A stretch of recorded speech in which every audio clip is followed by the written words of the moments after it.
Understanding Barely Sprouted, a guide for English learners.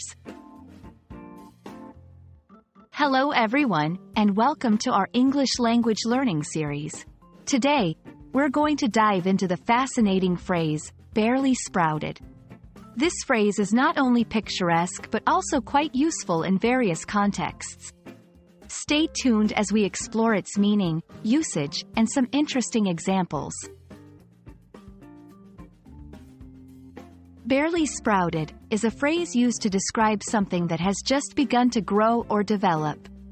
It's often used metaphorically to talk about projects, ideas, or even people who are at the very early stages of development.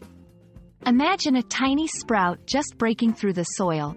That's the visual we're talking about here. The phrase originates from the world of plants and agriculture. In nature, when a seed starts to grow, the first thing we see is a small sprout.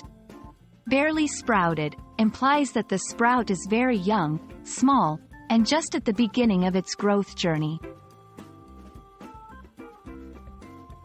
Barely sprouted can be used in various contexts.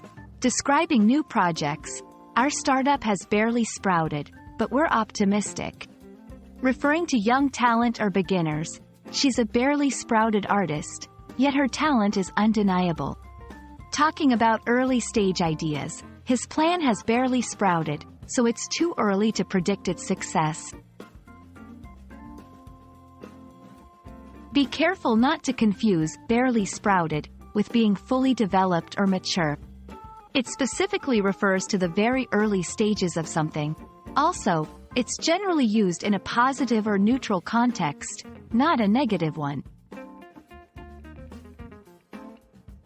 I hope this video has shed some light on the charming phrase, barely sprouted. It's a beautiful way to describe beginnings, potential, and the early stages of growth. Keep this phrase in your English toolkit, and watch how it adds depth to your conversations. Until next time, happy learning!